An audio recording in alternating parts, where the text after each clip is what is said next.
Olá a todos e todas, sejam muito bem-vindos a mais um vídeo do canal Historiando. Hoje eu tenho o prazer de conversar com o Tiago Silva Freitas Oliveira, ele que possui graduação em licenciatura, pela Universidade Federal de Uberlândia, onde também tem o seu bacharel, e tem um mestrado em Filosofia Antiga pela Universidade Estadual de Campinas, e atualmente ele é professor e pesquisador da Unirio. Tiago, é um prazer conversar com você. Obrigado pelo seu tempo, viu? Iago, bom, eu já ia falar boa tarde, mas enfim, é costume às vezes da difusa, vocês que vão depois ver o vídeo aí, me desculpem qualquer deslize ou vacilo nesse sentido, né? Para mim é uma honra poder estar aqui, né, no seu canal, agradeço imensamente o convite, né, por poder começar esse ano com vocês, né, debatendo o que já eu falo, o título, né, do tema, que eu mesmo não lembro direito o que eu te passei, né? Mas, enfim, é isso, eu agradeço imensamente esse convite, digo desde já que não só para o Iago, mas para todos aqueles que estão nos ouvindo agora, a ideia é justamente reforçar o propósito, né, da página, né, debater temas de relevância para a comunidade como um todo, não só a comunidade acadêmica, mas para todos que têm algum interesse nas áreas de humanas, história, filosofia, e no tema em questão aqui, que hoje tentarei tratar com vocês, num debate, num diálogo, que é bem tranquilo, bem aberto, mas que envolve, né, até para complementar a fala do Iago, a apresentação, mas que envolve o grupo de pesquisa que hoje eu desenvolvo na Unirio, que é o Estado, Ideologia e Educação. É um grupo que está, né, a gente começou tem 6 meses, mas os resultados já têm sido, assim, excelentes enfim, a fala de hoje aqui está diretamente vinculada à Universidade Pública, à Unirio, Universidade Federal do Estado do Rio de Janeiro e ao grupo de pesquisa que lá eu desenvolvo atualmente como professor. E agradeço, Iago, justamente pelo convite. Muito obrigado. Que isso, Thiago, sinta-se em casa. E vocês já viram, né? O Thiago citou o canal que é o Difusa também. Isso vai estar na descrição aqui do vídeo, vai ser compartilhado nas nossas páginas no Instagram e no Facebook, para vocês acompanharem as discussões também. Quem quiser, é Difusa, tá? Vocês vão encontrar facilmente isso no YouTube. E é o seguinte, então, o nosso tema hoje é o papel da ideologia em uma formação histórica. Tiago, eu já passo a palavra para você começar e queria te dar um pontapé inicial para você tentar facilitar para a gente o que significa ideologia nos termos que você vai utilizar, fora daquilo que é tão vago e que a gente usa às vezes com tanta banalidade. Fique à vontade para começar. E o que é ideologia? Bom, eu já até imaginava, porque assim, a primeira pergunta que sempre vem à mente é isso, né, sobre o que é ideologia, e eu digo de cara, e assim, para quem está vendo esse vídeo, quem já viu uma ou outra fala minha, mesmo na difusa, ou em alguma palestra, assim, é uma categoria filosófica, sociológica, política, histórica, e aí vem a outra palavrinha que eu posso até dizer que é um palavrão, né, polissêmica. A gente não tem, assim, uma definição muito satisfatória. Podemos dizer que eu não vou, talvez, e aí estou sendo bem honesto com vocês, até porque eu não tenho muito essa característica formal da academia, né, de parecer que sou um catedrático aqui, né, mas talvez eu não vou satisfazer aqueles que estão afoitos, assim, né, para encontrar uma definição última, bem certinha, enfim. Não vou. Mas antes, inclusive, eu já até imaginava que isso fosse ocorrer, eu preciso falar, e antes de definir, Iago, essa palavra, e eu vou definir, mas eu vou definir, viu, gente? Fiquem tranquilos que vai ter definição aqui sim, vai ter pelo menos 3. Eu vou dizer para vocês, inclusive, qual eu assumo como a mais correta, talvez, não gosto às vezes dessas expressões, né? Mas, assim, a mais suficiente, né, para termos, em termos científicos, a gente vai fazer, eu vou tentar fazer essa definição, vou mostrar para vocês aqui, 3 pelo menos, né? Mas antes disso, eu preciso falar dessa expressão que eu coloquei de maneira proposital, que é formação histórica. Né? Você já foi perguntando assim de ideologia, eu até imaginava assim, se ele já perguntar de ideologia, mas é importante eu falar dessa expressão, né? O papel da ideologia em uma formação histórica, né? É porque, se falar de formação histórica e falar nos termos que eu quero falar aqui, envolve a adoção de um método científica, eu vou usar essa expressão assim tranquilamente, até ancorado por alguns autores do marxismo. Aí vocês vão perceber que, obviamente, a minha vertente é da literatura marxista, é do marxismo. E a expressão de formação histórica aqui ela é fundamental, né, para a gente entender o que eu quero dizer com o papel da ideologia em uma formação histórica. Porque quando eu uso formação histórica aqui, eu gosto assim, quando eu falo gosto, até parece que eu venho fazendo isso, né, há anos, né? Não, na realidade, isso é resultado recente da pesquisa, mas, enfim, a formação histórica aqui é fundamental para a gente entender, né, o que ela significa e como ela, de alguma maneira, determina o uso da palavra e da definição, que podemos adotar daqui a pouco, de ideologia.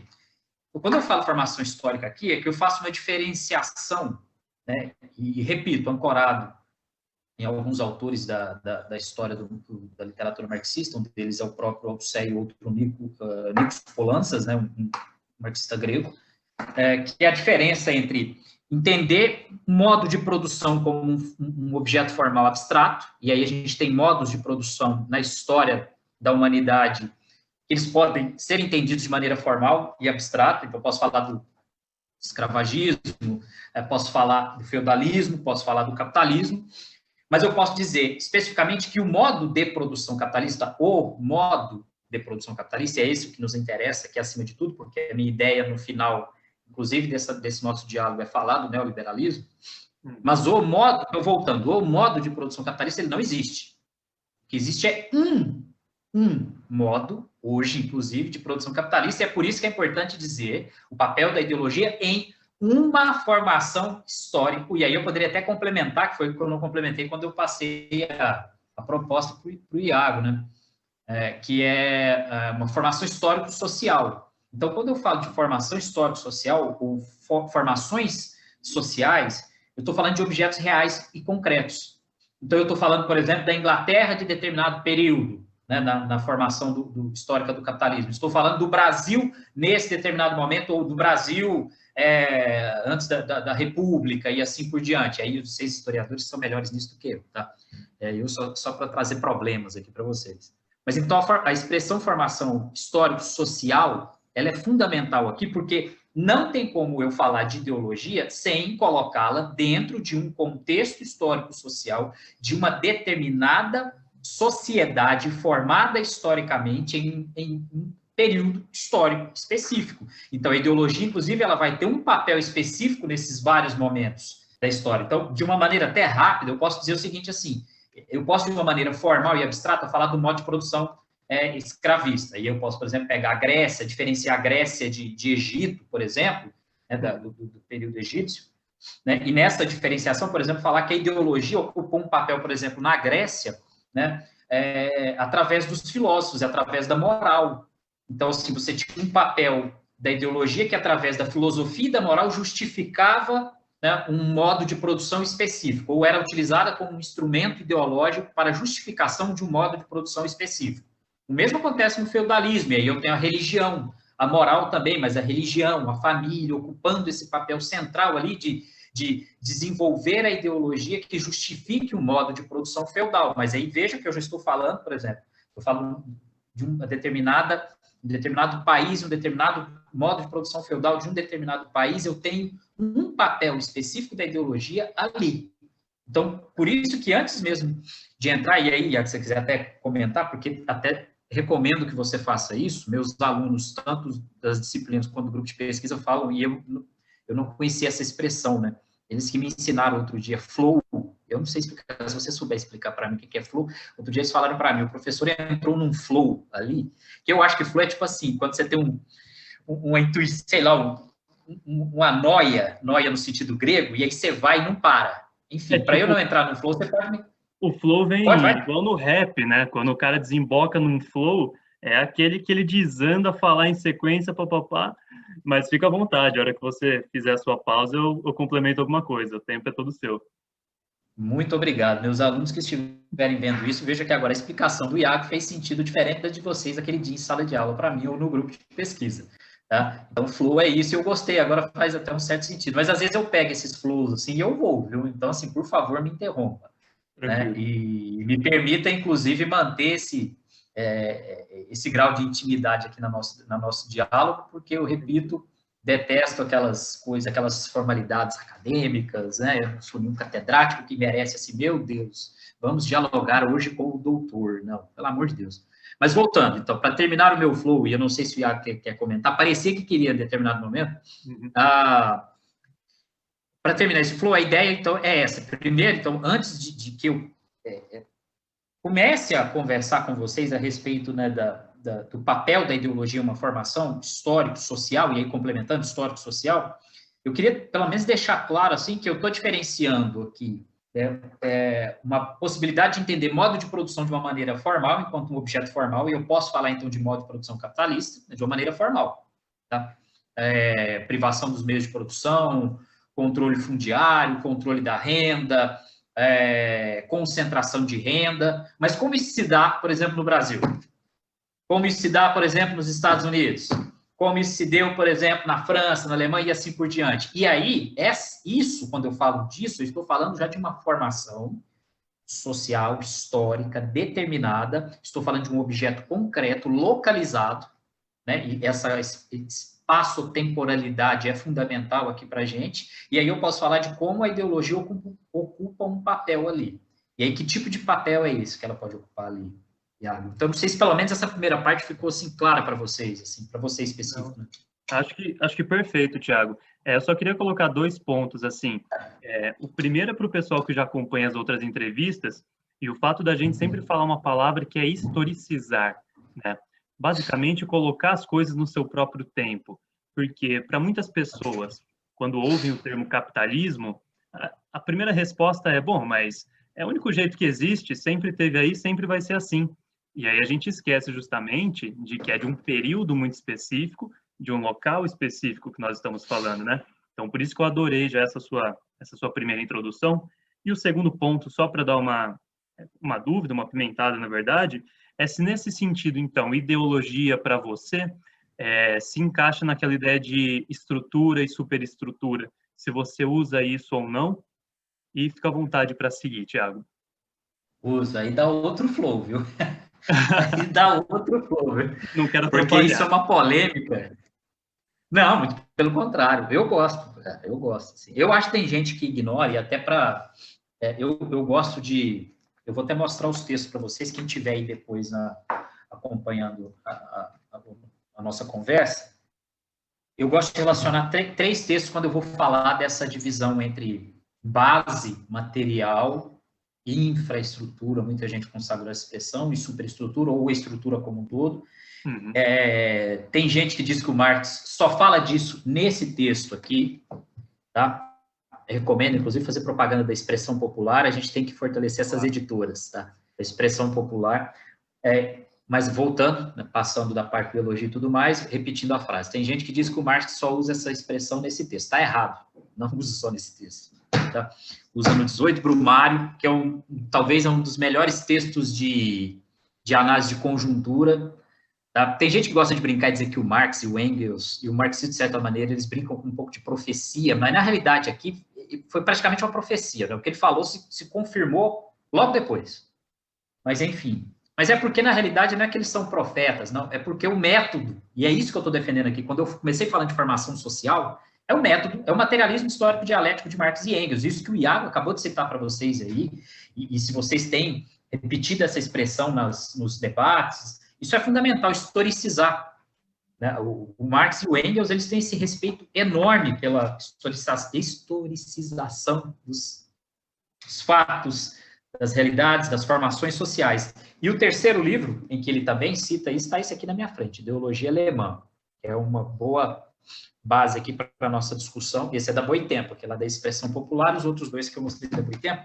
Mas por que eu estou falando isso? Porque o Iago provocou uma boa provocação. Nesses 3 textos, inclusive, o Marx estabelece uma relação entre aquilo que ele mesmo chama, na própria ideologia alemã, de base material, né? E diz que dessa base material emerge um conjunto de ideias que de maneira como se fosse um influxo, sabe? Aquele retorno, ou seja, ela é resultado dessas relações materiais, mas de alguma maneira esse conjunto de ideias ele volta e se relaciona de maneira dialética com aquela própria base material e assim reconstitui a própria estrutura.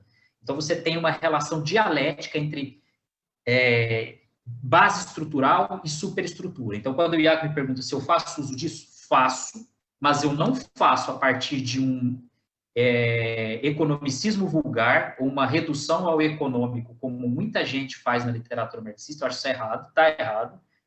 Não faço também, como muita gente, quando vai interpretar ou ler o Marx, diz que há esse economicismo barato em Marx, e não há. Eu posso ler trechos aqui da ideologia alemã em que o Marx fala literalmente com todas as letras. Aliás, eu vou ler trecho do prefácio, se vocês me permitem.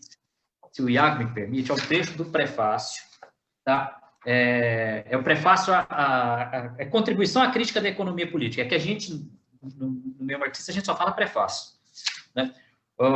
Tem um trecho em que vejam bem, o Marx fala assim, na página 48 desse texto aqui, tem PDF na internet, se vocês quiserem achar, não sei se pode falar isso, assim, não tem um negócio gravado, hein, Iago? Depois não. Eu sempre deixo uns links por aí, mas nunca pode afirmar com todas as letras, né? Para não derrubar nosso vídeo. Ah, não, então beleza. Até por favor, me corrige depois. Não, fica totalmente à vontade, mas eu sempre disponibilizo PDFs aí e links de onde vocês podem encontrar esses textos. Então, vou até aproveitar, deixa, porque assim, já que o Iago fez essa provocação muito boa, inclusive, Tiago, você está usando então aquela divisão entre infraestrutura e superestrutura, que foi o que acabou sendo consagrado, de certa maneira, né? Uhum. Mas ela existe, no Marx existe. Tem 3 textos, então, tem no 18 Brumário, repito, na ideologia alemã, são textos de épocas diferentes, e no prefácio, o Marx faz uso dessas expressões, ele estabelece uma relação entre elas, e é uma relação dialética, por isso a importância de se entender o método de Marx e Engels, por isso a importância de se entender que ideologia não é simplesmente um resultado de relações econômicas na base material. Mas a ideologia, além de ser um resultado dessas, além de ser esse resultado, né, de um modo de vida, um modo de produção material, esse conjunto de ideias que faz parte da estrutura, ela exerce um papel de retornar na estrutura ou para consolidá-la, para justificá-la, para alterá-la, para mantê-la, para ocultá-la. Na ideologia alemã, inclusive o Marx usa essa expressão, né, que a ideologia seria ocultamento, e aí está uma das definições aqui para vocês, né? A ideologia seria ocultamento da realidade, mas essa é a definição crítico-negativa ou restritiva do Marx. Mas até agora eu não li o trecho do texto, mas deixa eu ler aqui para vocês. Na produção social da própria existência, os homens entram em relações determinadas, necessárias, independentes de sua vontade. Essas relações de produção correspondem a um grau determinado do desenvolvimento de suas forças produtivas materiais. Daí a ideia de formação histórico-social específica, e não só um modo de produção no sentido formal abstrato. Então, na nossa formação histórica, em determinados períodos da história, a gente entra em relações determinadas, que são necessárias. A gente precisa produzir a própria vida. A gente precisa existir, a gente precisa sobreviver, a gente precisa comer, a gente precisa morar, né? Então, a gente cria relações, é aquilo que o Mesaros vai usar muito essa expressão, o próprio Foucault usa um pouco dela, né, mas ele acaba transformando em biopolítica, mas que é a coisa do metabolismo social, que é a relação que nós estabelecemos com a realidade, com a natureza. Aí, veja, a totalidade dessas relações de produção constitui a estrutura econômica da sociedade, a base real sobre a qual se eleva uma superestrutura jurídica e política e a qual correspondem formas sociais determinadas de consciência. Então, sim, eu estou usando, e para mim essa expressão ela é fundamental, e para mim aqui o Marx amplia, inclusive, isso os meus alunos do grupo de pesquisa, a gente está brigando até hoje. A gente está umas 2 semanas que a gente está brigando sobre esse ponto aqui. Para mim, o Marx aqui amplia, de certa maneira, o conceito crítico negativo lá da ideologia alemã. A gente ainda não tem todas as definições de ideologia, mas eu já vou dar uma aqui. A ideologia alemã, Marx e Engels, define ideologia como um conjunto de ideias da classe dominante que tem um papel político-social muito específico, ocultar as relações de exploração ou ocultar como o modo de produção funciona. Então, a ideologia ela teria esse papel fundamental, criar uma falsa consciência, não é falsa no sentido de mentira, Porque, muito pelo contrário, se você perguntar para o trabalhador, não é mentira que trabalho assalariado funciona. Não é mentira. Ele defende o trabalho assalariado. Você vai falar para o trabalhador agora que ele tem que perder a CLT? Não, aliás, perdemos CLT, né, nos últimos anos. Mas onde está a ideologia? Está no fato de que CLT é concessão da sociedade burguesa. CLT, na realidade, é uma maneira de naturalizar o trabalho explorado. É dizer que deve existir trabalho explorado e de que ele dignifica, que é uma maravilha, que você tem que lutar pela carteira de trabalho. Na realidade, bom, eu vou falar isso. Mas você tem que lutar pela extinção do modo de produção capitalista. Você tem que lutar pela extinção do direito. Mas aí já é o Tiago fazendo análise. Voltando, então, a ideologia ela tem esse papel, Iago, e é uma primeira definição aí para vocês, a definição crítico-negativa ou restritiva. Essa definição de ideologia é aquela que foi mais repetida pelos marxistas. Por isso que eu disse no início, quando o Iago perguntou para mim, ideologia é uma palavra polissêmica.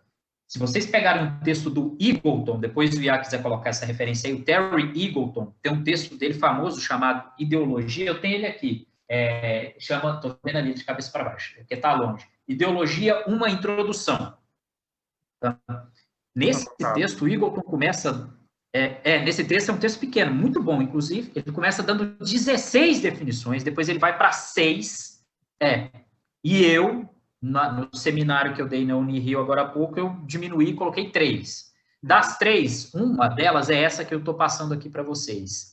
E essa que eu estou passando aqui para vocês, ela está diretamente relacionada ao que o Iago perguntou. Tiago, quando a gente fala de infraestrutura e superestrutura, como é que funciona a ideologia aqui? A ideologia ela estaria nesse corpo da superestrutura, nesse aparato. E aí vejam as palavras do Marx. Nesse aparato que é constituído por quais elementos? Formas jurídicas, políticas, religiosas, filosóficas, em resumo, abre aspas para Marx, as formas ideológicas sob as quais os homens adquirem consciência desse conflito e o levam até o fim.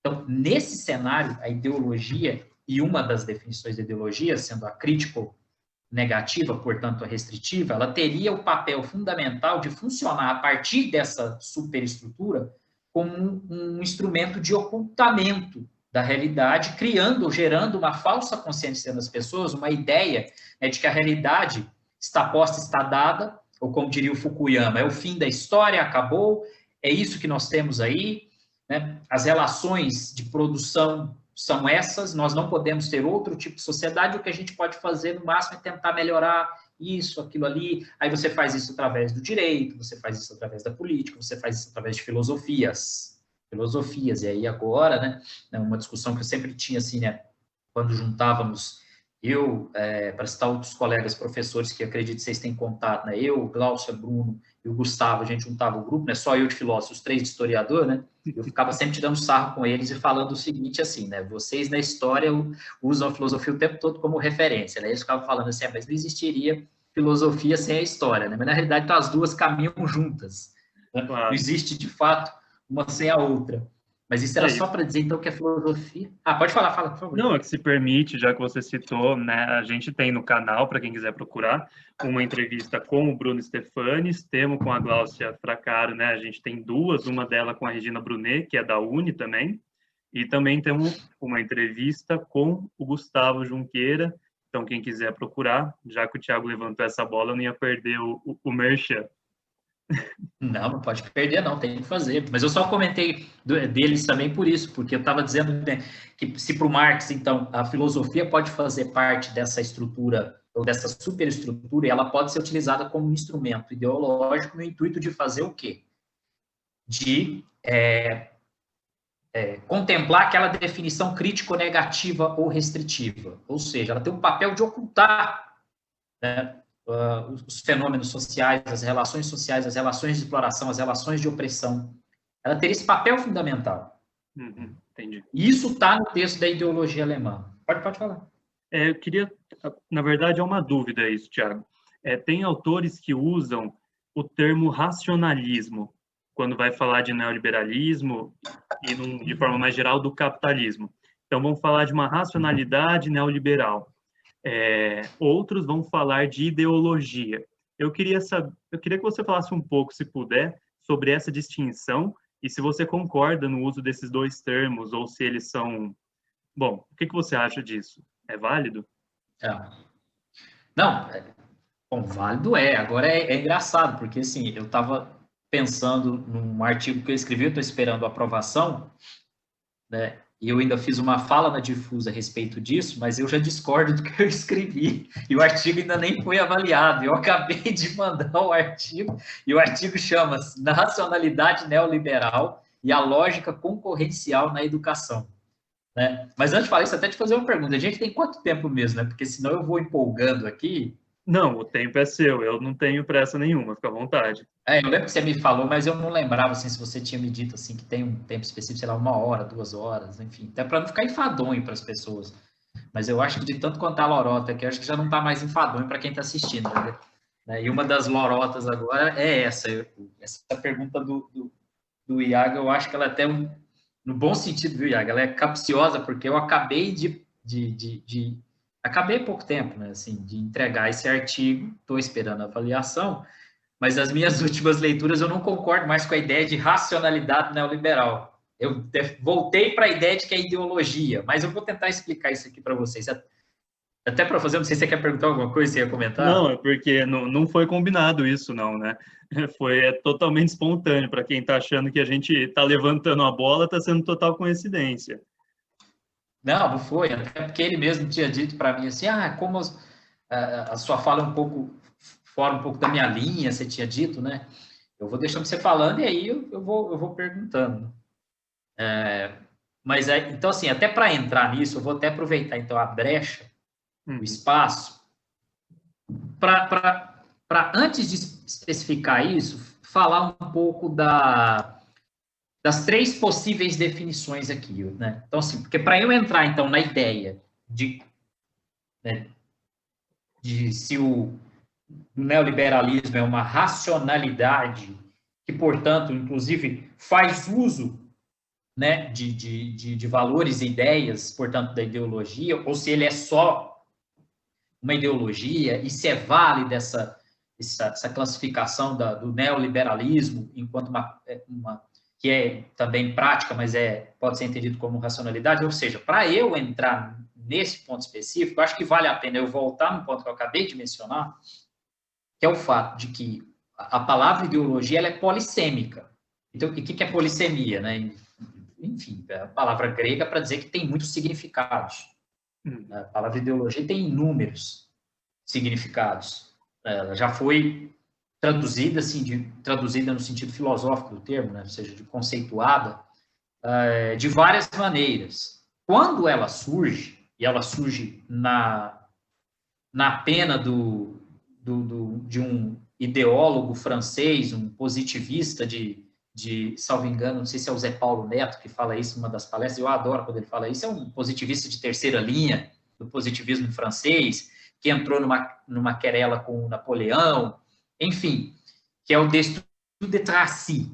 Tá? Para quem depois quiser investigar, Destutt de Tracy é a primeira pessoa que na história do pensamento da filosofia, na história do pensamento, de certa maneira, usa a expressão ideologia, só que ele queria uma teoria positiva das ideias, ou seja, ele queria entender como que as ideias surgem, ele queria fazer uma leitura empírica das ideias, só que aí entra numa disputa com Napoleão, enfim, aquela briga, vai para lá, briga para cá, aí o Napoleão, e é engraçado porque o Napoleão classifica não só o Destutt de Tracy, mas os ideólogos franceses como metafísicos, e eles eram positivistas, mas vejam que essa jogada do Napoleão já é uma jogada ideológica e ele transforma o conceito de ideologia, então, em um conceito pejorativo, e é esse conceito com o qual entra em contato Marx nos seus primeiros textos em que ele trata do problema da ideologia, e é a partir daí que a gente tem, inclusive, essa quantidade enorme de definições, né, de ideologia. Então, eu poderia...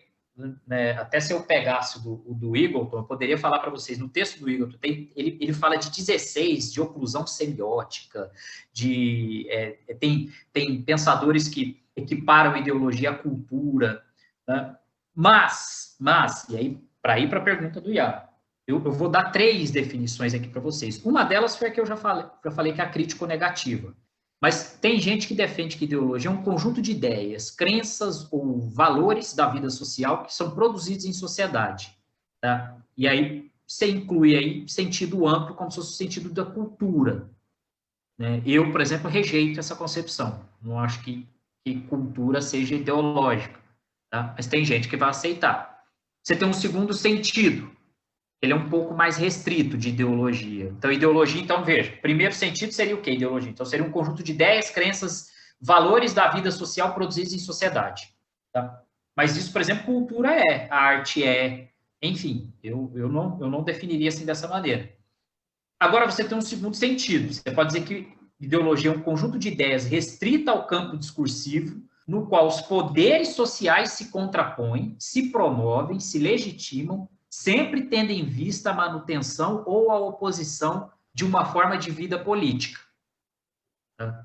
Então, veja que aqui nós estamos falando de agentes políticos que, na vida prática cotidiana, entram em choque, em disputas, por disputas de poder, por espaços específicos de poder político, nas estruturas construídas historicamente de acordo com uma formação social determinada, a gente já discutiu isso no início, então precisa de uma formação específica, porque uma coisa era disputar poder político através, né, do discurso ideológico na Idade Média, outra coisa é disputar hoje, tá? Por mais que tenha gente que no nosso cenário político pareça que esteja na Idade Média, né? Não preciso nem citar de quem que eu estou fazendo referência aqui agora, né? Então, nesse caso, a ideologia ela tem uma pitadinha assim, de orientação para ação política.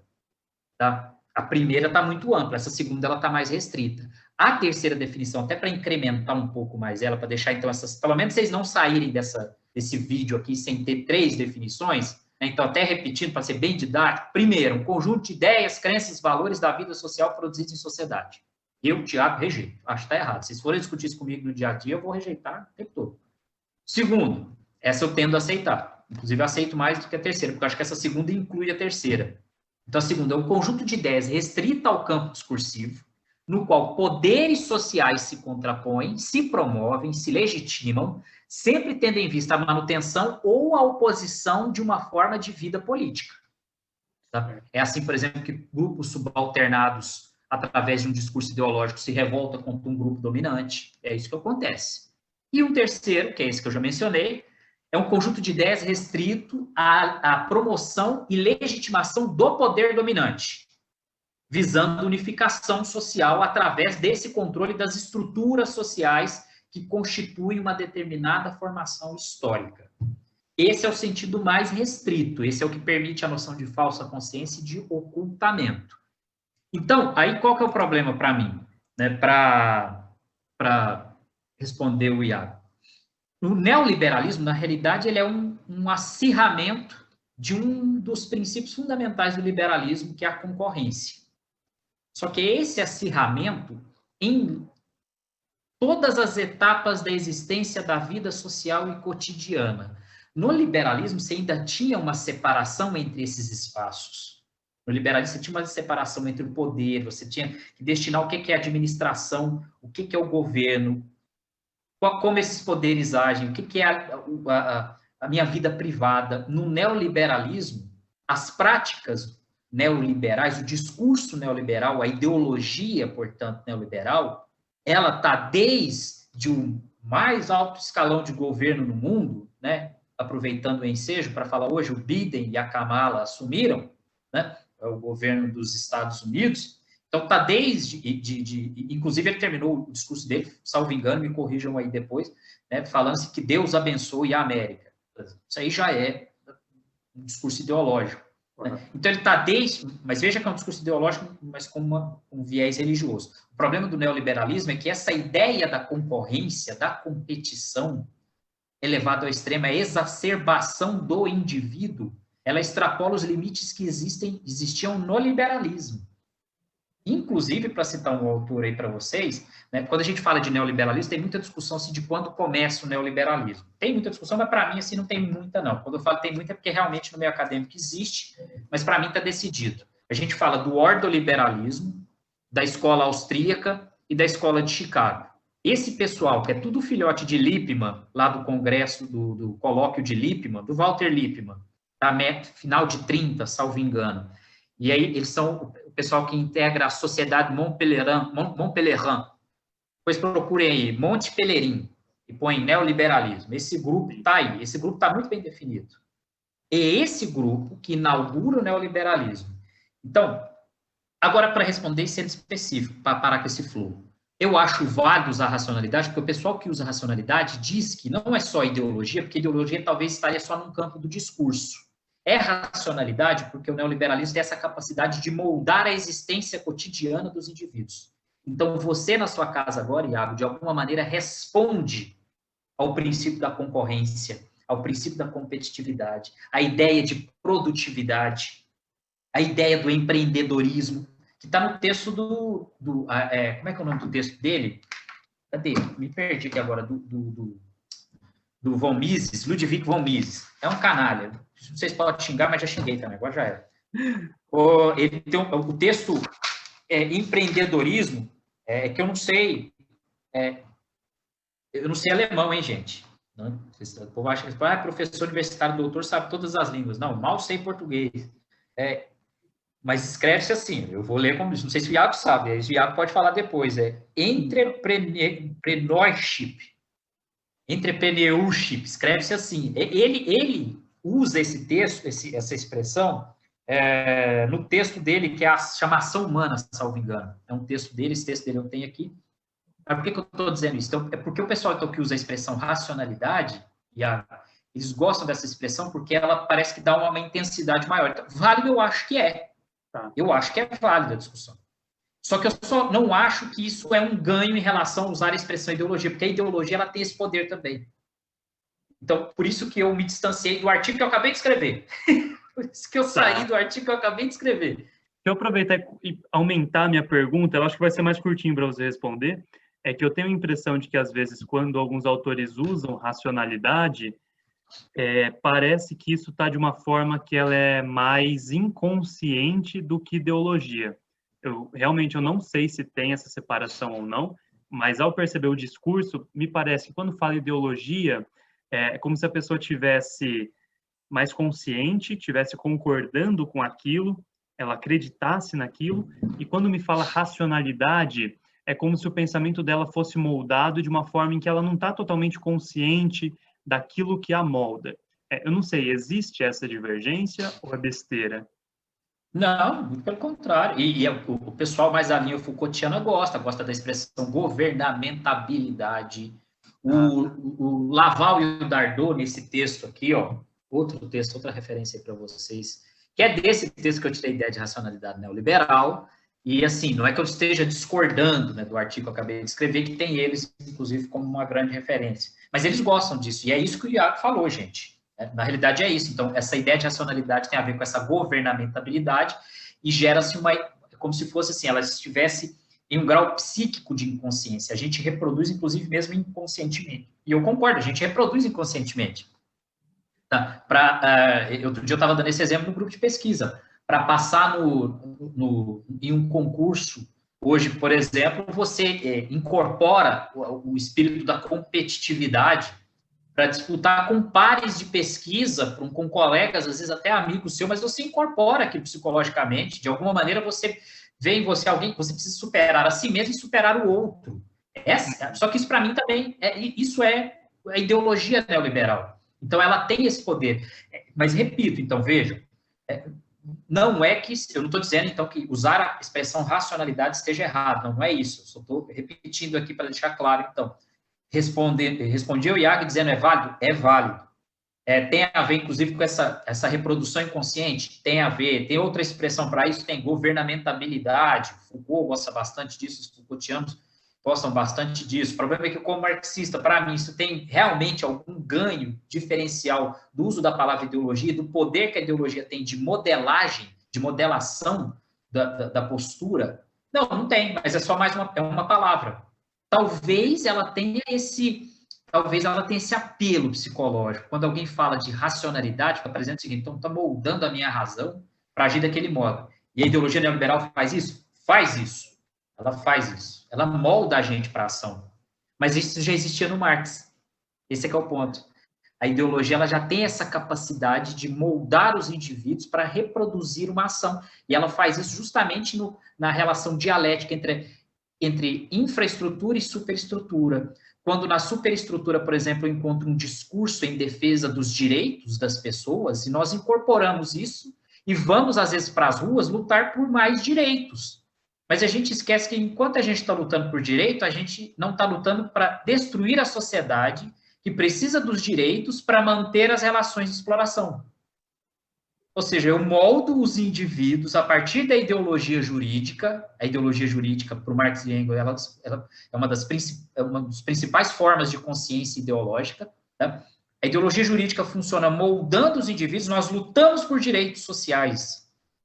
Mas a gente não luta para destruir uma sociedade que precisa desses direitos sociais para ocultar relações de exploração que estão na base dessa sociedade. Então, por exemplo, para repetir, eu falei isso um pouco lá no início, a gente defende a CLT. Veja, antes que alguém saia aqui da página do Iago depois falando assim, nossa, o Thiago disse que não tem que existir CLT. Pelo amor de Deus, eu não disse isso não.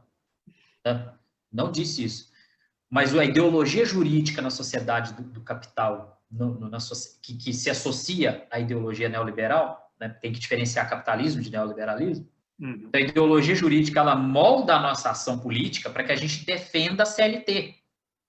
Mas ela jamais vai moldar a nossa ação política para dizer o seguinte, assim, eu tenho que destruir o Estado democrático de direito, porque, na realidade, ele oculta e defende a propriedade privada dos meios de produção, oculta que as relações são relações de exploração e defende a ideia de que trabalho assalariado é um trabalho natural, de que dinheiro é uma coisa natural, né? De que as relações baseadas em mercadorias são relações naturais, que não existe outra relação a não ser as relações comerciais. Não sei se ficou claro, Iago, isso aí, ou se foi outro flow que eu viajei. Não, acho que ficou. Responde exatamente qual foi a minha pergunta. E não vou fazer mais nenhuma momentaneamente para desvirtuar do caminho. Pode seguir no que você tem planejado. Não, imagina. Eu gosto assim, eu acho que eu rendo mais. Até um comentário à parte aí. Eu falei outro dia para um dos meus orientantes que ele vai ter que transcrever as minhas aulas, porque eu ia ver essa tarefa para ele, né? Porque eu falei para ele assim, eu acho que eu tenho mais ideias quando eu estou debatendo, discutindo em sala de aula, num diálogo como esse aqui, porque simplesmente seguindo um script. Mas então, isso eu estou dizendo para que você, por favor, interrompa sim. Não, interrompa tranquilo. sim. Mas, então para voltar aqui, para a gente pegar o eixo, vou até pegar essa definição, eu tinha escrito aqui algumas linhas, assim, agora, na realidade, para vocês verem, né, como eu sou um pouco caótico também, né, agora que eu estou indo para essas linhas que eu escrevi, depois de eu ter falado 40 minutos aqui com vocês, né, mas, então, para a gente fazer esse mapeamento da discussão que a gente teve até agora, né, o Iago começou já com aquela pergunta, então, o que é ideologia, né, aí eu já disse assim, ó, é importante que a gente primeiro delimite, né, a expressão formação histórica, e a minha ideia primeiro foi mostrar para vocês que eu tomo essa expressão formação histórica, né, como esse caráter histórico de uma sociedade em específico, é o historicismo que o próprio Iago já mencionou aqui, estou determinando historicamente uma sociedade, isso é fundamental. Então, é diferente de pegar uma forma abstrata de produção social, como capitalismo, escravagismo, feudalismo, mas localizar isso historicamente. E é dizer, então, que a ideologia, ela cumpre papel específico em momentos históricos específicos. Ela cumpre esse papel específico em momentos históricos específicos. Tá? No segundo momento, tentei mostrar para vocês, então, que existem inúmeras definições de ideologia, mas existem três, pelo menos, e essas três, assim, o Mésaros é um marxista muito famoso, tá? Tem um outro texto dele que está aqui embaixo, deixa eu mostrar aqui para vocês. Dá para vocês verem, né, Iago? O poder da ideologia do Mésaros é um calhamaçozinho, tá? Mas muito bom também, né? O Mésaros gosta dessa definição tripla, então teria essa definição que é a mais ampla possível de ideologia, só que eu acho que quando você amplia demais um conceito, ele acaba não significando nada, ele perde os seus próprios sentidos. Então, ele abarca todas as coisas, ao mesmo tempo que ele abarca todas as coisas, então ele não quer dizer nada. Então, se ideologia é tudo, então ideologia não é nada. Eu fiquei parecendo o Tim Maia agora, ao vivo, num show do Rio de Janeiro, né? Num segundo sentido, ideologia tem esse aspecto um pouco mais restritivo, ela diz respeito a formas de consciência social em que os agentes políticos envolvidos em sociedade, eles entram em choque por disputas políticas, né? E esse choque ele se traduz no discurso ideológico. Então, portanto, nesse segundo significado, eu posso falar de ideologia dominante e posso falar de uma ideologia não dominante, ou uma ideologia de resistência à ideologia dominante. Tá?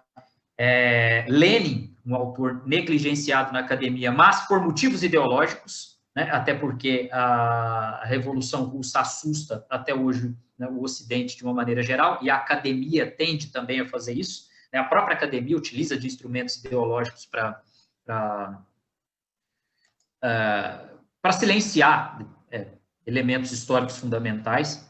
Mas então eu teria esse segundo sentido, então, que tem o aspecto mais amplo. Eu posso entender, então, ideologia, né, como uma forma de consciência social a partir da qual os agentes políticos tomam consciência das disputas, né?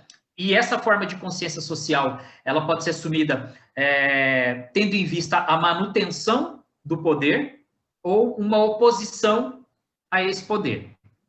Né? E aí entraria a terceira definição, que é a definição crítico-negativa, consagrada por Marx e Engels na ideologia alemã, e que muitos marxistas, inclusive para citar um professor famoso aqui no Brasil, muito bom, recomendo que procurem ele, depois dos textos dele, o Mauro Iazzi, professor aqui da UFRJ.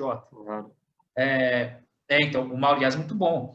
O Mauro Iazzi, por exemplo, ele não concordaria com a segunda definição, né? Não sei hoje, né? Mas é porque pelo menos ele tem um texto que é sobre formas de consciência, ensaios sobre formas de consciência, um negócio assim, em que ele diz que a palavra ideologia ela só pode ter esse sentido, né? Qual seja, né, de que ideologia é o conjunto das ideias dominantes que tem como função ocultar as relações de opressão e exploração em uma sociedade, portanto, manter as relações de exploração, manter, né, um poder dominante, né, controlando a sociedade. Acontece que, para mim, essa segunda definição, ela não ignora essa terceira, que eu só teria que qualificar. Eu posso, então, diferenciar e dizer que existe uma ideologia, e aí por isso que eu citei o Lenin, né? Existiria uma ideologia de esquerda, ou como o próprio Lenin diz, a ideologia do proletariado. É que eu não gosto dessa expressão, mas existiria uma ideologia voltada para os grupos de resistência, né? Que se opõe, enquanto forma de consciência social, tá? Se opõe à forma dominante em uma determinada formação histórico-social específica. Essa ideologia seria uma ideologia voltada para a ação em oposição à forma dominante. A ideologia dominante, e aí eu volto para o Marx, ela teria sempre esse papel. Ela tem que sempre, e aí até eu deixei aberto aqui o tempo todo e não li até agora, mas eu vou ler aqui para vocês. Ela tem sempre que fazer o quê? Ela tem sempre que ocultar as relações sociais, ela tem que gerar essa falsa consciência. Tá? Lembrando, o que seria essa falsa consciência? Eu vou tentar citar um exemplo aqui para vocês, e aí, Iago, você pode me interromper, viu, a hora que você quiser. Não, fica tranquilo. Mas imaginem aqui a seguinte relação que eu quero mostrar aqui para vocês. Quando Adam Smith, pai do liberalismo econômico, né, ele defende, né, inclusive a partir de um ponto de vista em que ele tem relação direta com a classe economicamente dominante, ele diz que o mercado tende a se organizar a partir de uma mão invisível. O Adam Smith não está mentindo. Ele não está mentindo. Ele defende aquilo, ele acredita naquilo. Por isso também ideologia é um conjunto de crenças e valores. O Adam Smith acredita naquilo. Tá? Ele argumenta, todo o texto lá, Riqueza das Nações, ele argumenta, inclusive tem capítulo no Riqueza das Nações, vejam bem, ó, tem capítulo que ele fala assim, como concentrar renda e evitar que outros concentrem renda na mesma proporção. Entendeu? Então, ele defende aquilo. Só que isso é o quê, então? Isso seria, para Marx, um conjunto de ideias que é produzido pela classe dominante, que trata de relações de produção que são, na sua origem, relações invertidas, são relações não ideais. Aí essa ideologia se torna a ideologia dominante. Por isso que nós, de uma maneira impessoal da palavra, eu acredito que vocês estão ouvindo meu gato aí ao fundo, viu? Ele está tentando entrar aqui no escritório, vocês me desculpem aí. Tá ouvindo, Ian? Ele miando? Eu tô ouvindo, mas eu até estava confundindo, porque a minha estava miando na porta aqui, aí chegou um momento que eu não sabia se era a minha ou se era a sua, então menos mal. Não, é a minha, que é o meu, quer dizer, é um mistério. Vocês me desculpem aí, gente, eu tenho problema de déficit, até eu meio que me perco. Né? Mas voltando, só para deixar claro aqui, então, ideologia, essa falsa consciência não é uma consciência mentirosa, mas a mentira ela pode surgir de uma ideologia. Isso que é interessante, esse era o exemplo que eu queria dar. Então, de Adam Smith, eu tenho essa ideia do mercado, que o mercado se regula, né? Através de uma mão invisível. Agora, eu posso retirar daí uma mentira, que é aquela mentira de hoje em dia, as pessoas dizerem assim, que o Estado não tem que intervir porque o mercado vai se regular.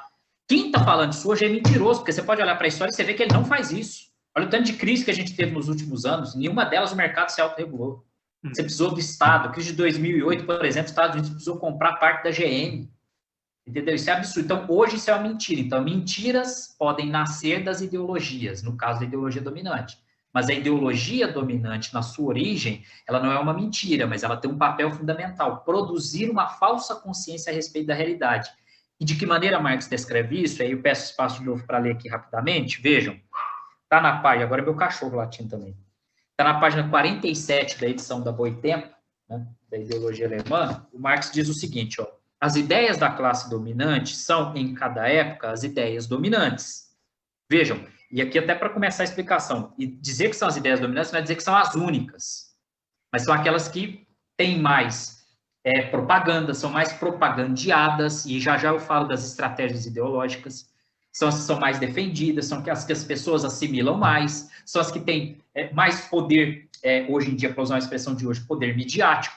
Então, repito, as ideias da classe dominante são, em cada época, as ideias dominantes, isto é, a classe que é a força material dominante da sociedade é, ao mesmo tempo, sua força espiritual dominante. A classe que tem à sua disposição os meios de produção material dispõe também os meios da produção espiritual, de modo que a elas estão submetidos aproximadamente ao mesmo tempo os pensamentos daquele aos quais faltam os meios de produção espiritual.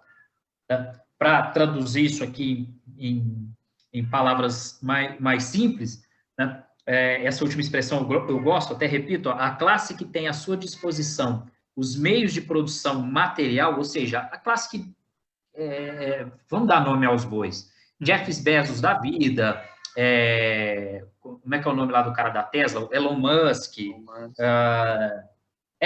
Zuckerberg, entre outros nomes. No Brasil, a gente pode citar a pequena burguesia nacional, enfim, ou essa burguesia nacional que é uma burguesia dependente, por isso que é uma formação histórico-social específica, a ideologia que cumpre um papel específico.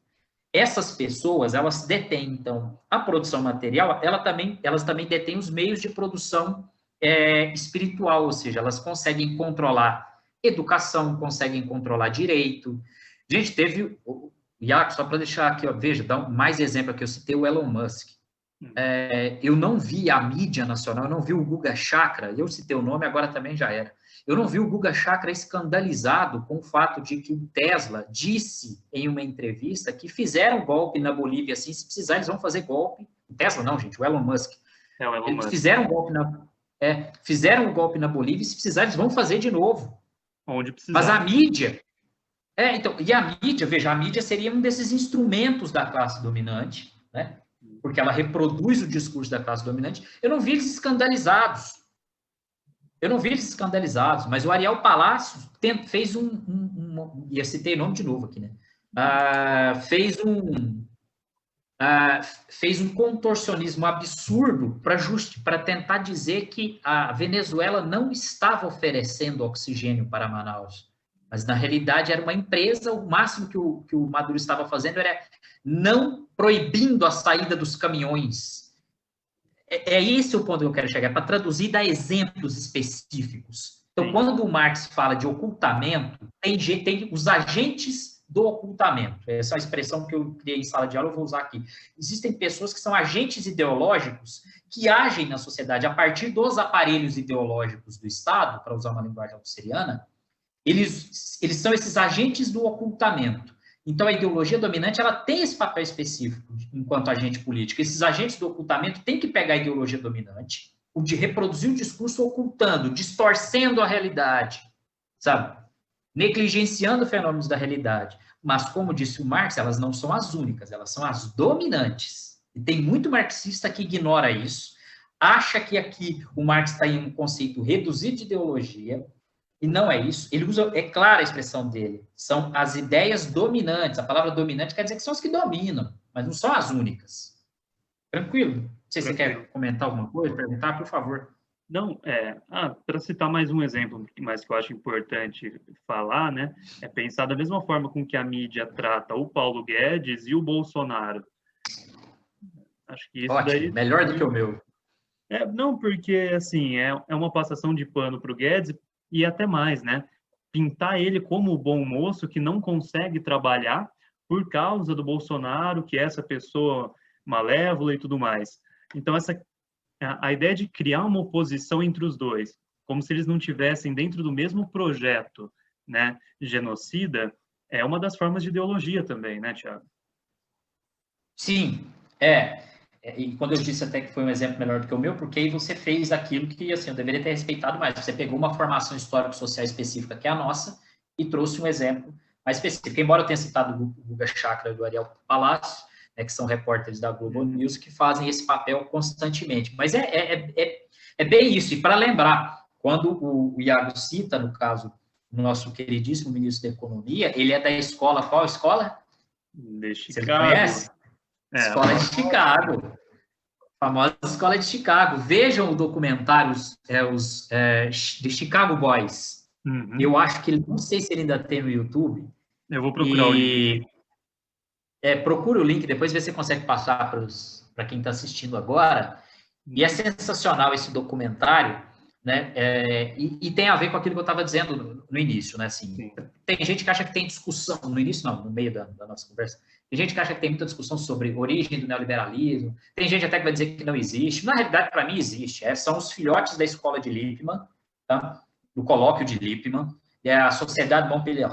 Você tem, então, especificamente, os ordoliberais, são alemães. Você tem Hayek e von Mises, são os principais da escola austríaca. E você tem a escola de Chicago, com o Friedman, visitando Pinochet. Tá? Milton Friedman, pai da escola de Chicago. Escola de Chicago que financiou estudantes chilenos para irem para Chicago, estudarem os princípios da escola de Chicago, voltarem para o Chile e criarem um novo projeto econômico chamado ladrilho, eles falam em espanhol, mas é o The Brick, que é um tijolão, né, que eles fizeram.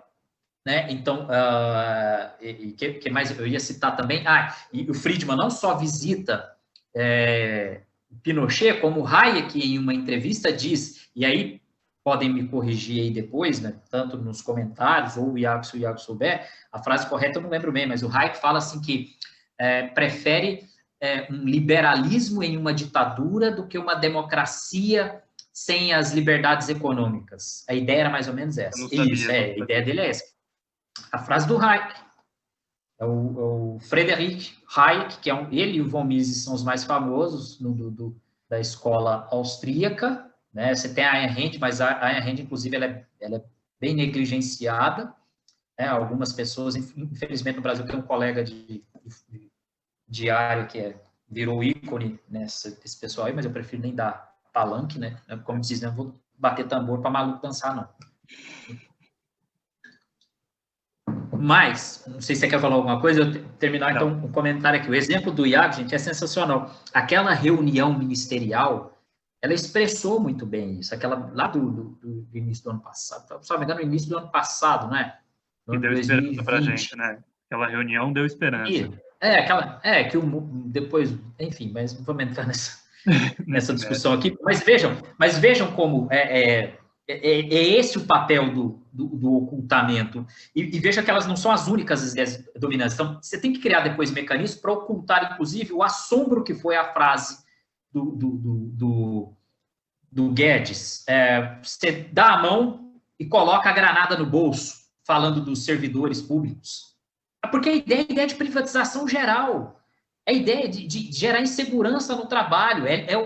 Por isso que eu disse, o neoliberalismo seria esse acirramento da competitividade, é um acirramento, um aprofundamento, acirramento acho que é uma palavra boa, é o aprofundamento de alguns dos princípios liberais, né? Princípios fundamentais do liberalismo, é o aprofundamento disso. Então, não sei o que mais quer discutir, não sei, eu li aqui alguns trechos, por favor, pergunte.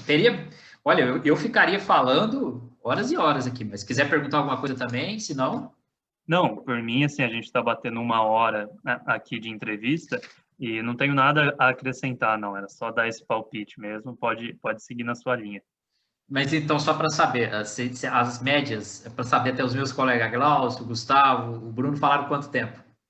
Olha, a Gláucia foi 1 hora e meia, o Bruno falou 1 hora e pouquinho, 1 hora, mas por mim, se a gente fechar em 1 hora e meia ali, Tá, então dá para pelo menos então mencionar uma outra coisa aqui, claro, Iago, que eu acho que é interessante.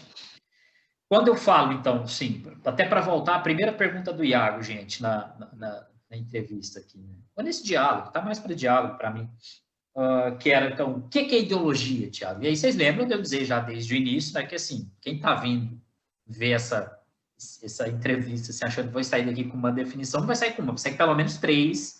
Eu disse que se vocês lerem o texto, por exemplo, do Terry Eagleton, vocês vão encontrar 16, depois 6, porque ele faz um enxugamento dessas definições, tá?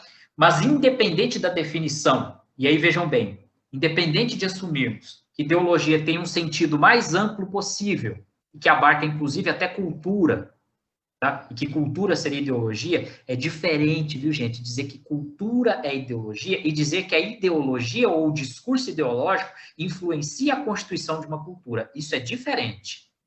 É bem diferente. Então, por exemplo, eu posso dizer que a catira é uma cultura típica do interior de Minas Gerais e de Goiás.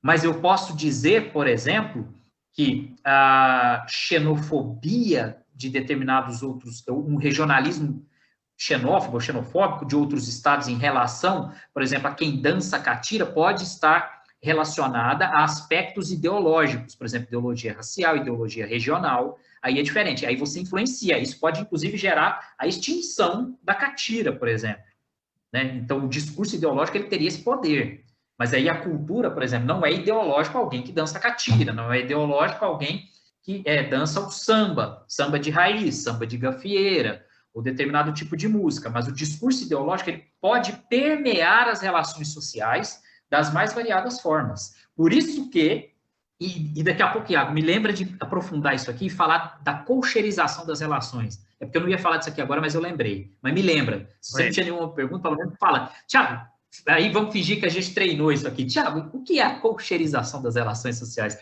Mas, enfim, então, fecha esse parênteses. Então, o discurso ideológico ele pode perpassar as relações, portanto, eu acho que essa primeira definição de ideologia como um conceito mais amplo, eu acho ela errada. Ela diz que ideologia é tudo, então não abarca nada, no final das contas. Mas existe essa definição. Tá? Existe essa definição.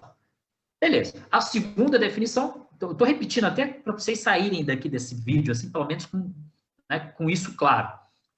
E que eu quero mostrar para vocês que, independente da qual das 3 vocês vão assumir, né, a próxima coisa que eu vou dizer depois de repeti-las, ela funciona do mesmo jeito. Então, primeira definição. A segunda, né, que são formas de consciência social relacionadas a um grupo dominante na intenção de manter esse grupo dominante no poder ou de grupos de resistência, ou formas de vidas políticas que resistem à dominação. Então, eu teria um conceito mais amplo, aí que eu posso falar de ideologia, tanto dominante, ideologia, no nosso caso, de direita, ideologia de esquerda, enfim. Mas aí tem muita discussão, né? Sobre a palavra dominante, muito marxista vai dizer, mas aí você tem um problema.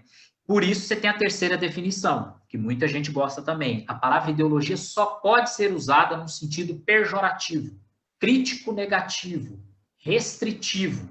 Seria o sentido em que a classe dominante, no nosso caso a classe burguesa, faz uso de um conjunto de ideias para distorcer a realidade e fazer naturalizar relações de exploração e de opressão que não são naturais, mas que passam a ser naturais a partir do discurso ideológico.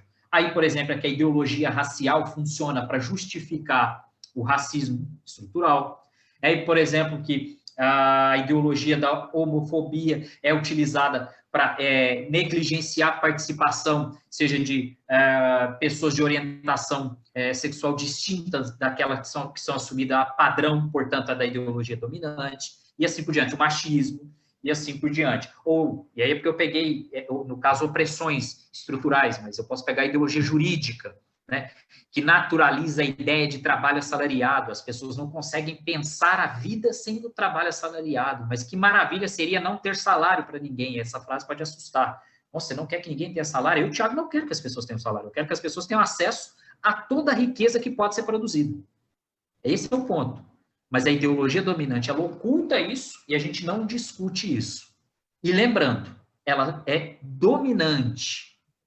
Ela não é a única. Se ela fosse a única, eu não teria dito nenhuma das frases que eu disse até agora. E o Marx deixa claro isso no trecho que eu li. Elas são as ideias dominantes, quer dizer, que são aquelas que, e aí entra o que eu realmente queria falar aqui agora, são aquelas em que as estratégias ideológicas agem de maneira a fomentar, né, essa ideologia. E quais são essas estratégias ideológicas? Tá? Eu queria elencar para vocês aquilo que o Eagleton deixa lá nesse texto dele, ele deixa bem claro, né, que é como se o discurso ideológico, né, e aí seja ele então assumido, né, nos seus 3 tipos distintos que eu disse aqui para vocês, ou seja, ideologia no sentido mais amplo, ideologia no sentido crítico, mas não restritivo, ideologia no sentido crítico, negativo, restritivo. Nesses 3, qualquer um dos 3 que a gente assumir, a gente pode dizer que existem estratégias no discurso ideológico. Primeira delas, promoção. Segunda, naturalização. Terceira, depois eu falo rapidamente cada uma, né? Universalização. Terceira, depreciação. Nossa, falei errado, hein? Quarta, depreciação. Quinta, exclusão. Sexta, oclusão ou obscurecimento, sabe? Enfim, velamento, talvez seria uma palavra boa aqui. Então, repetindo, quais seriam as estratégias ideológicas? Então, vamos pegar a ideologia dominante. Qual que é a estratégia ideológica? Primeiro, promoção. Você promove um determinado tipo de ideia. E o neoliberalismo faz isso de uma maneira, Iago, aí que talvez o pessoal da racionalidade neoliberal teria aqui uma ferramenta fundamental. Promover permite que, no caso, eu me perdi aqui, que eu fui mudar a tela, eu me perdi. No neoliberalismo, a promoção, ela aumenta. Então, você promove ideias fundamentais da sociedade de produção. A gente tem que produzir o tempo todo. Veja, eu, Thiago, enquanto um cara da linha marxista crítico da ideologia dominante, por exemplo, reproduzo a ideologia da produção. Eu, por exemplo, estou há uma semana pensando na quantidade de artigos que eu vou ter que produzir esse ano. Porque a academia cobra isso. E eu preciso de produtividade. Eu me cobro, e tem a ver com aquele caráter psicológico que você mencionou, eu me sinto mal. Isso me afeta psicologicamente, né? Quantas vezes eu já não me vi irritadiço aqui com os meus filhos? Às vezes, outro dia, meu filho, minha filha chega para mim assim, pai, vem fazer isso. Só... Um dia, minha filha disse uma coisa para mim, olha aqui, a gente precisa também desses exemplos, que são exemplos pessoais, mas são exemplos pesados, mas que mostram isso. Outro dia, eu não sei o que a minha filha foi me definir, ela pegou e me definiu de certa maneira. Meu pai fica só nos livros e no computador.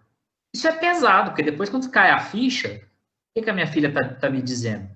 Esse aspecto produtivo, ou seja, essa academia que me exige essa produção o tempo todo, está pesando no meu comportamento. Eu estou reproduzindo um dos princípios fundamentais da sociedade neoliberal. Eu estou reproduzindo a ideologia neoliberal da produção constante, do ser produtivo. Abre os stories, já vamos ser mais específicos. Abre os stories de manhã, as pessoas, os influencers da vida, né? Já acordou hoje? O que você fez quando você acordou? O que você produziu hoje? Isso é promoção. Isso é promoção. Às vezes a gente promove com o corpo, com linguagem, ou com os discursos escancarados, que é o discurso do empreendedorismo. A escola faz isso muito. Mas Não, até Hã? aproveitar, porque é esse exemplo. Eu atualmente trabalho na Biblioteca de Santa Bárbara, né? E os livros que mais saem são, é, agora é até fazer propaganda, mas esses do 1.000 ao 1.000.000, como fazer amigos e influenciar Nossa. pessoas, o que eu faço se eu acordar às 4 horas da manhã, como aumentar a produtividade. E isso tem sido uma busca nos últimos meses, principalmente em tempos de pandemia, absurda, né? Esses livros a gente tem mais exemplares deles e a gente entrando na fila de espera para pegar esses livros. Então, acho que é exatamente nessa linha que você está, né? É, todos estão dentro dessa lógica. É claro que alguns estão de cabeça, outros têm pelo menos uma noção de que isso as prende, mas não tem como a gente fugir dessa lógica se a gente está numa sociedade, né? Não é a atuação individual que muda isso. Isso. Essa última frase sua, inclusive, é fundamental. Não existe resposta individual. Aliás, os marxistas detestam essa palavra indivíduo, né? Para a gente, Uhum. essa palavra ela não faz o mínimo sentido, assim. Não existe indivíduo.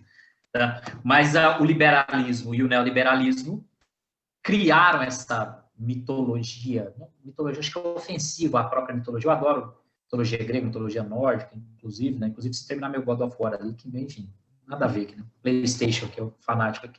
Mas também é uma resposta a padrões ideológicos da sociedade. Mas, enfim, voltando. Essa frase só é fundamental, ou seja, não há resposta para isso de maneira individual, é só de maneira coletiva. Não à toa, sensacional você ter dito isso, me fez lembrar uma coisa. Não à toa, Ayn Rand, Hayek e von Mises, eles atacam os marxistas e nos colocam, juntamente com outras teorias filosóficas, chamando de o delírio do coletivismo.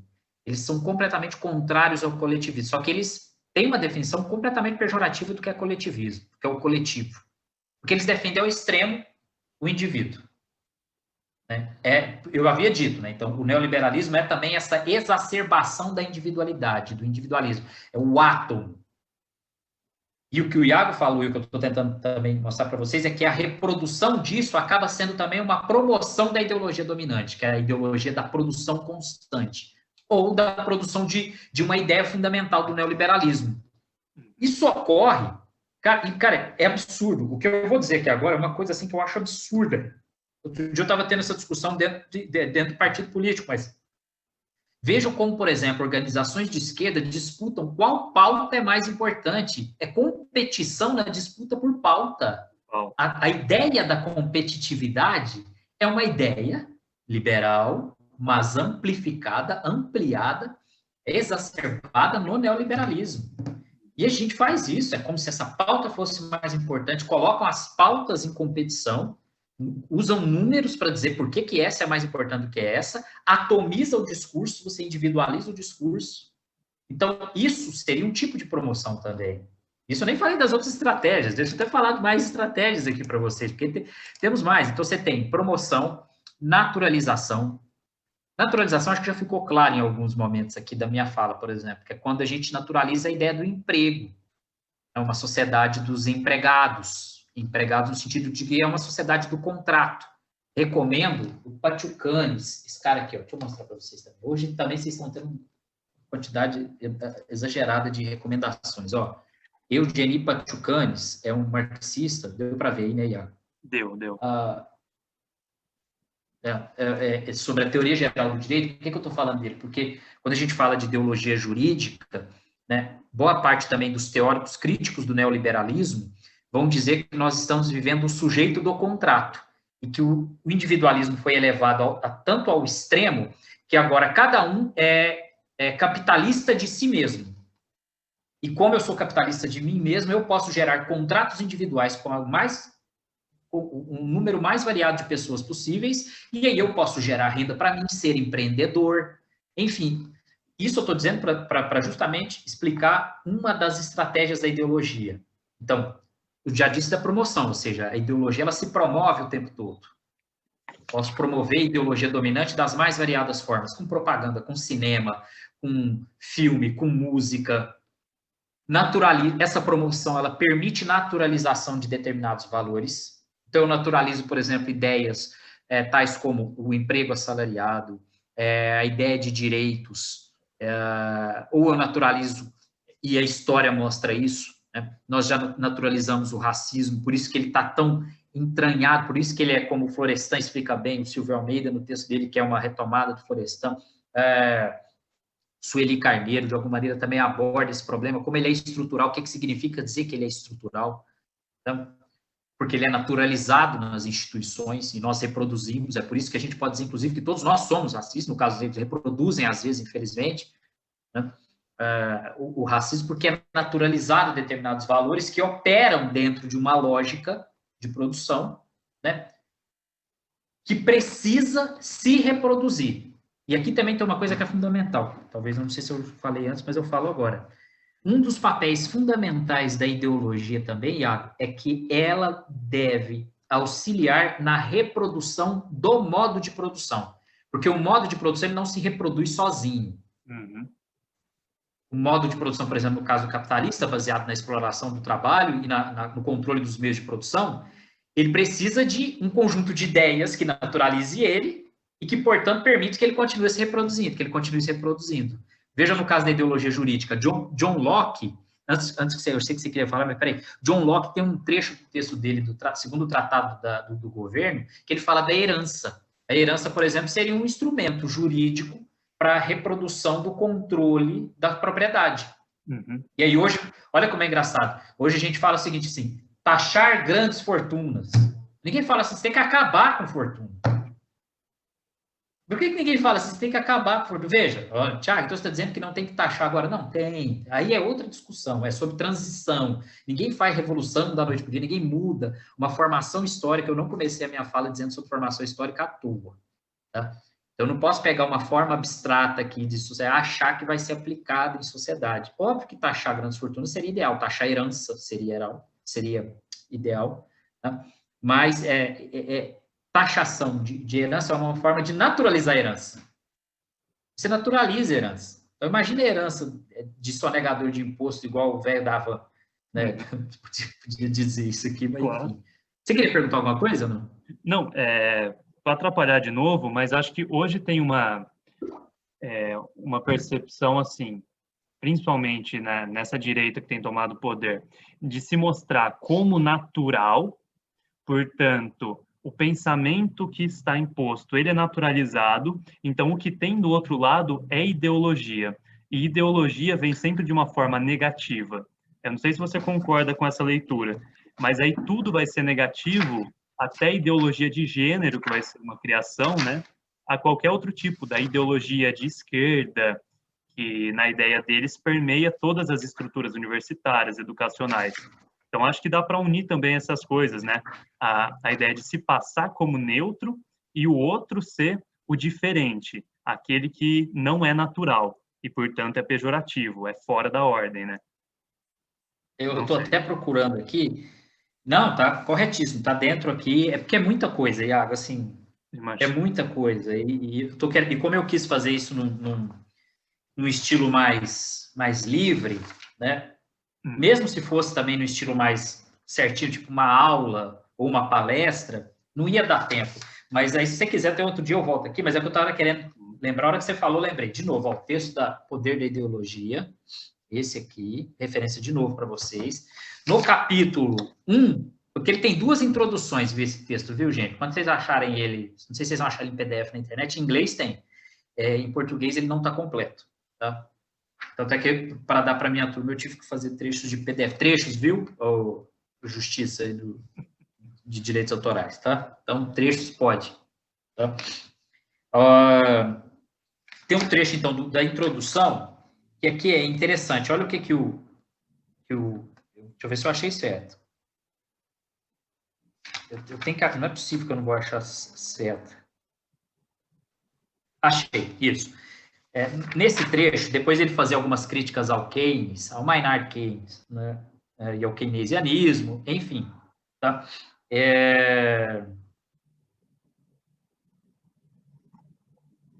Será que é esse trecho mesmo? Vocês me desculpem aqui se eu perdi, mas já eu acho aqui...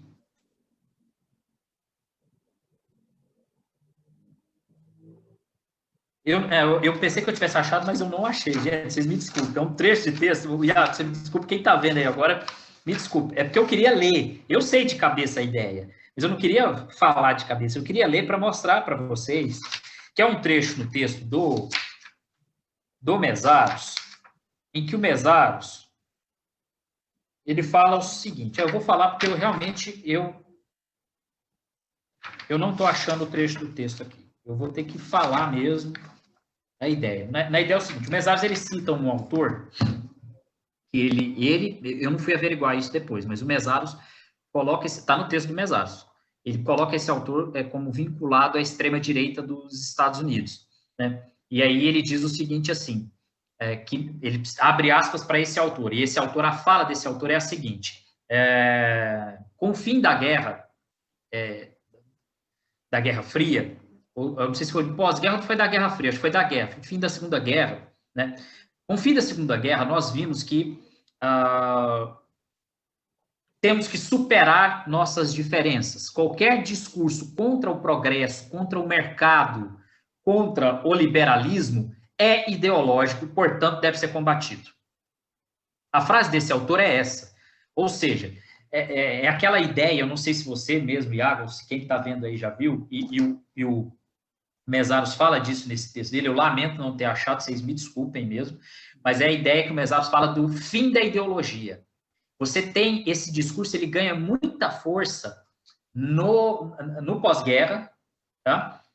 Com a fim da Guerra Fria, com a queda do Muro de Berlim, esse discurso ele ganha muita força, de que é a ideia do fim da ideologia. Acabou, não existe mais ideologia, porque não existe mais essa polarização. Esse discurso ganha força também nos discursos que são chamados de pós-política ou ultrapolítica. Pós-política, inclusive, vocês vão lembrar, quando eu fizer referência a uma frasezinha aqui, a gente tem uma parlamentar que adora fazer uso desse discurso pós-política. Eu não sou nem de direita nem de esquerda, gente, é para frente. Brasil é para frente. Tá?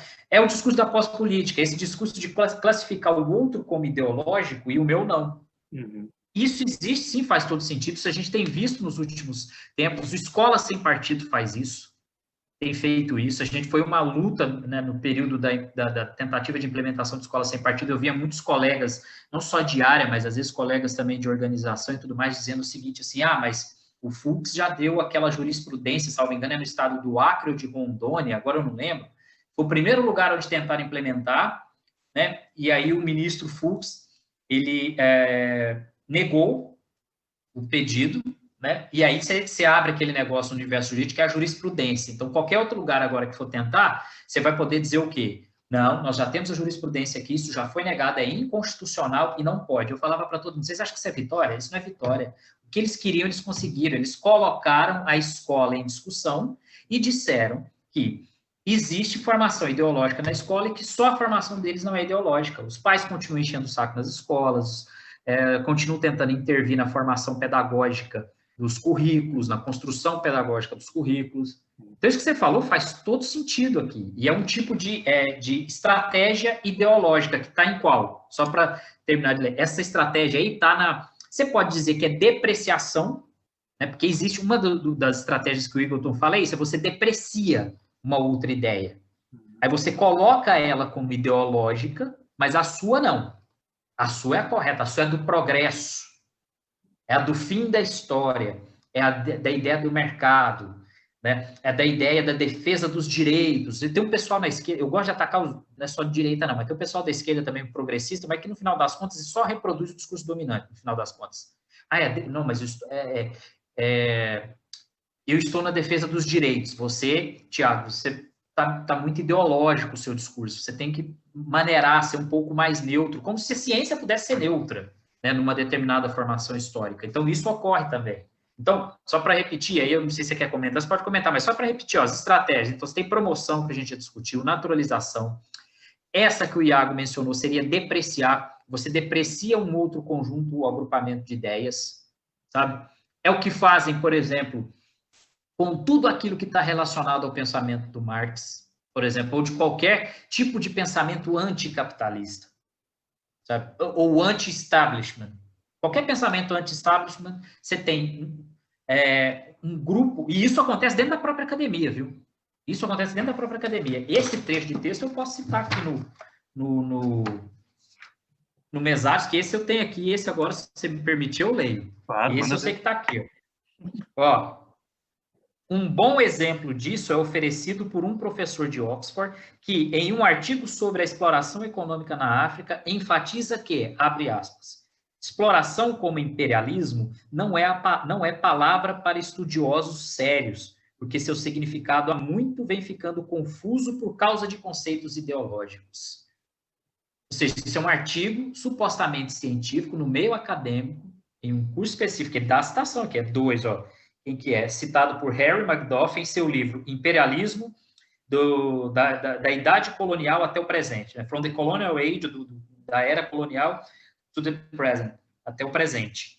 É um trecho, então, veja, é a depreciação, isso que o Iago falou. Então, você classifica aquilo que talvez não entre dentro do seu conjunto, né, de ideias, de crenças, de valores, que deve ser, de alguma maneira, depreciado. Aí a palavra ideologia se torna esse elemento, esse instrumento de depreciação do outro, do diferente, do oposto, do que é resistência, né, para a justificação do que é o dominante. E aí tem, se quiser que eu só para que eu termine de ler o texto, olha aqui como é interessante. O Harry Magdoff comenta com razão.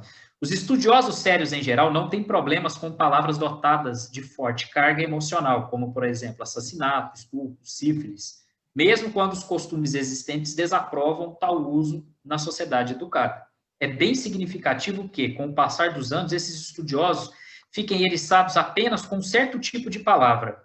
Assim, não apenas imperialismo e exploração imperialista, mas também um termo tão importante do vocabulário socioeconômico como capitalismo, são tratados pelos acadêmicos com extrema cautela. E eu faço a pergunta para você, Iago, para quem está vendo aí agora, quantas vezes você vê em sala de aula, e aí eu estou falando de ciência mesmo, gente que está estudando, está pesquisando, professor, pesquisador, tem medo de falar capitalismo. Não, nós estamos sob a égide do capitalismo. Nosso modelo parece que não pode falar, porque parece que tem uma carga ideológica, emocional que vai ser trazida e que eu vou lidar com oposições. Enfim, era só isso que eu queria comentar aqui do Mesaros. Não, esse trecho eu achei, viu, gente? Só queria fazer aquela pergunta que saiu totalmente da minha cabeça sobre o conceito de colcheirização que você falou. Você chegou a citar, não sei, mas se você quiser falar. Pô, e aí, e lembrando também, viu, Iago, agora que você quiser, se você achar que convém também a gente deixar para outro dia, assim, um outro momento, você não teria problema nenhum, não. A gente faz isso também num outro dia. Eu falo porque, assim, eu vou falando, eu vou entrando naquilo que os meus alunos disseram no flow, né? E eu vou falando, enfim. Não, por mim, a gente pode, se você quiser citar essa última parte, aí a gente encaminha para o final e aí deixa de brecha para mim te oferecer um novo convite aqui, é uma boa desculpa. Pode ser? Pode ser. Eu complemento, trago outra discussão também que está relacionada. Por exemplo, eu falo da escola como, se quiser também, se quiser eu posso falar disso, né? Escola como um aparelho ideológico, né? Uhum. Como ela obedece, ela reproduz isso constantemente. Mas o da colcheirização, assim, vamos lá, vamos por partes. Eu até abri um trecho de texto aqui, porque eu acho interessante. O coach é uma coisa que me incomoda há muito tempo. Um dia não sei se foi um texto, o mistério tá, meu gato tá bravo ali. Foi num texto ou numa fala da Difusa, eu usei a expressão, ou foi em rede social, agora eu não lembro. Eu usei a expressão que o coach é o sofista do século XXI. Na realidade, agora eu vou aproveitar aqui esse momento público para pedir desculpa aos sofistas do passado, porque quando você lê Gorgias, você lê Protágoras, existe uma qualidade no texto, existe uma capacidade. E veja, antes que alguém venha, é só o elitismo intelectual. Não, pelo amor de Deus. Não é elitismo intelectual e não vamos também cair nesse engodo, nesse discurso ideológico que é conservador. Eu não gosto muito desse pessoal que fala o seguinte assim, né? A sua tese dialoga com a sua avó, com a sua tia. Não, eu recebi formação para escrever um texto específico. Infelizmente, a minha avó, minha tia não teve essa formação. Eu tenho que questionar uma sociedade que impediu ela de ter acesso a essa linguagem. Esse tipo de discurso, para mim, é muito conservador. É tipo assim, então eu tenho que reduzir a linguagem, conservar o Estado, conservar a sociedade com essas pessoas, né, com esse tipo de acesso. Eu acho isso absurdo. Por que eu estou dizendo isso? Então, não é nenhum elitismo quando eu digo assim, né? a leitura dos sofistas no passado era sensacional, o que os coaches escrevem ou fazem hoje é ridículo, é pífio. Mas eu fiz uso dessa expressão, sofistas por quê? Porque tanto quanto no passado como hoje, né, o sofista no passado, ele vendia um falso saber, ele cobrava, ele ludibriava as pessoas e usava de retórica, usava de instrumentos, de linguagem, que hoje as pessoas da área de saúde mental principalmente diriam, né, que é uma linguagem corporal. Tem um diálogo do Platão, em que o Sócrates mostra como Protágoras, um sofista, fazia com que os seus seguidores imitassem seus movimentos. Então você tinha isso. Peraí que senão meu gato não vai parar, só um segundo. Gente, vocês me desculpem. Fica à Não sei como é que vontade. tira o microfone. Peraí, só um segundo, desativar o som.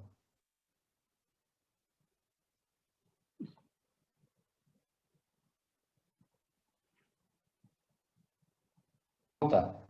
Então, por que eu falei dessa coacherização? Mas primeiro eu queria fazer essa ressalva, né? A comparação deles com os sofistas está dentro de certos limites. Qual é o limite? O Protágoras escrevia muito bem, o Gorgias escreve muito bem, tá? Os coaches de hoje, os PNLs, os ATs, né? Que é o... Como é que é o nome? O que é o... transicional, como é que eu não sei o que é ação transicional, um negócio assim, já vejo se eu acho aqui no texto, eu falo para vocês. Eles não fazem muito bem isso. Mas, e aí vem de fato a resposta para essa provocação. Eu acho que o coach, hoje, ele é resultado não só de uma crise econômica, mas uma crise dessa racionalidade neoliberal, ou dessa ideologia neoliberal. Porque com a intensificação da defesa da individualidade, veio também a ideia de superação da minha própria individualidade a partir de mim mesmo, em uma sociedade onde não há mais espaço para derrotados, para fracassados, para perdedores, para o famoso loser lá, que os americanos não, todos nós somos, os estadunidenses detestam essa expressão. E aí o que acontece? Acontece que no neoliberalismo acontece isso que eu chamo de coacherização das relações. A coacherização das relações vem justamente desse acirramento, e aí é acirramento mesmo, não é só a ampliação, vem do acirramento das lutas de classe, do acirramento das relações sociais, do acirramento do nosso modo de produção, da perda de espaço nas mais variadas áreas e da culpabilização por conta dessa ideia da produtividade. Essa culpabilização recai sobre as pessoas, então todo mundo se vê, né, como senhor unicamente de si e tendo a obrigação de superar a si e a tudo aquilo que a sociedade lhe impõe. Aí surge o coach, que é aquela pessoa que supostamente vai te ajudar. E vejam que, é óbvio que isso agora realmente eu não vou dizer como um pesquisador, um cientista da área, porque eu preciso melhorar isso. Isso realmente um dia espero que se torne objeto de pesquisa. O que é? Eu precisaria fazer uma análise melhor, mas repare bem que no discurso, inclusive em redes sociais, em vídeos, esses coaches, muitas vezes, eles falam de uma experiência particular, de como eles, pessoalmente, superaram determinada crise, determinado problema, e se veem aptos, né, a tratar os outros, a falar que supera a depressão em 3 minutos. Isso é absurdo, em 3 horas. Isso é criminoso. Isso é criminoso. Nós estamos falando de uma doença. Isso é criminoso. Sabe? Fala que a pessoa vai ganhar milhões em casa, enfim, é enganoso, é fraudulento, é o charlatanismo, que é crime, previsto, se não me engano, pelo Código Penal. O charlatanismo é crime. Enfim, então, o neoliberalismo permitiu e aí, de novo, volto para essa frase que eu afirmo, né, como cientista na área, eu precisaria investigar melhor. Então, eu vou dizer, eu acho que o neoliberalismo permitiu não só o surgimento dos coaches, mas o desenvolvimento das suas práticas. E o coach acabou virando também uma prática comum. Nós coacherizamos as relações sociais. Nós viramos, às vezes, assim, um coach um do outro, assim, alguém que quer ajudar o outro a ser mais produtivo, alguém que quer ajudar o outro a ter uma energia melhor. Esse tipo de coisa se tornou uma prática comum. Eu acho que isso por isso que eu estou falando, hein, gente? Todo mundo que está vendo a entrevista agora, essa parte final, né, não é do Thiago pesquisador do problema ideologia, Estado e educação, mas é porque é coacherização das relações se tornou um incômodo para mim, mas eu ainda falta me dedicar um pouco melhor a isso. Mas essa prática, para mim, ela é resultado do avanço da ideologia neoliberal, né? E tornou, né, se tornou possível, né, a partir dessas escolas. E aí, ó, eu cito até o Dardal, o Laval e o Dardot. Eu troquei o Dardal e o Lavaux. É o Laval e o Dardot nesse texto aqui que eu já havia mencionado. É o cansaço, já chegando no final aqui já. Vejam, diferentes técnicas, abre aspas, para Laval e Dardot, não Dardal e Lavaux. Diferentes técnicas como coaching, programação neurolinguística, PNL, vocês vão encontrar essa expressão na frente de alguns nomes aí das pessoas. Sim. Análise transacional, AT, e múltiplos procedimentos ligados a uma escola ou um guru visam um melhor domínio de si mesmo, das emoções, do estresse, das relações com clientes ou colaboradores, chefes subordinados. Enfim, veja, e essa prática, que é isso que eu chamo de coacherização das relações, essa prática ela entra nas empresas, as empresas então chamam esses coaches para melhorar a produtividade. A gente vê esses coaches nas redes sociais, no Instagram, essa ideia de melhorar a produtividade, melhorar o domínio de si. Ah, você não tem controle sobre si. Tem coach falando que vai curar a ansiedade. Enfim, quem sofre de ansiedade, por exemplo, eu posso dizer isso com propriedade, porque é um inferno, né? Isso você não dorme, você tem problemas sérios, não consegue... Olha, voltando para a reprodução da lógica, primeiro, consegue produzir. Uhum. Não tem saída, a gente reproduz ela mesmo. Mas, enfim, a coacherização está nisso. E aí você tem todos os problemas. O Dardot e o Laval, eles mostram, ó, o primeiro aspecto é que todos se apresentam como saberes psicológicos, com um léxico, especial, autores de referência, metodologias particulares, modo de argumentação de feição empírica e racional, né? O segundo aspecto é que se apresentam como técnicas de transformação dos indivíduos que podem ser utilizadas tanto dentro como fora da empresa, a partir de um conjunto de princípios básicos.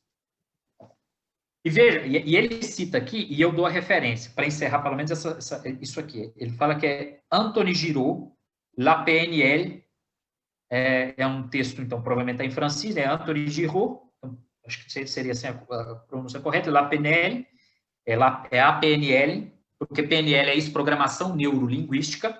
Ele cita um trecho que diz o seguinte: assim podemos ler numa apresentação pedagógica da PNL. Vejam bem o que é essa coisa que eu brinquei de ser o sofista do século XXI. Não se trata de dizer o que é verdadeiro e o que não é.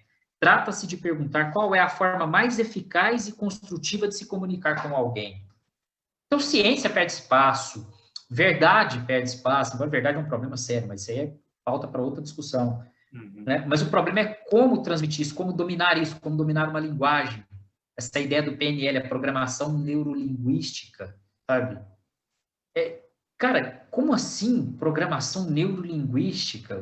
A gente fica bobo. Então, assim, o neoliberalismo, para encerrar mesmo, eu falo, a ideologia neoliberal ou a racionalidade neoliberal permitiu o acirramento desses cenários, permitiu a ampliação dessas práticas em sociedade.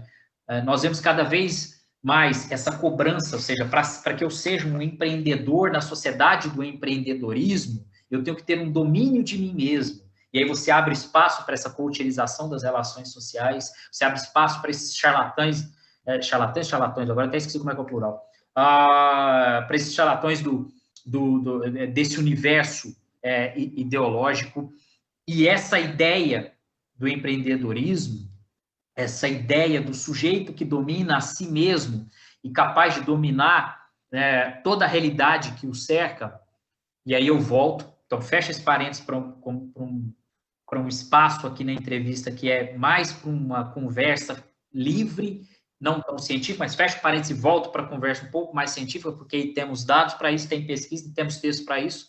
Isso gera aquilo que, no meu texto lá no artigo que está para ser publicado, eu chamo de o sujeito do fracasso, ou o colapso do sujeito. A gente começa a se colapsar em sociedade. O aumento do número de depressão da década de 90 para cá é absurdo, né?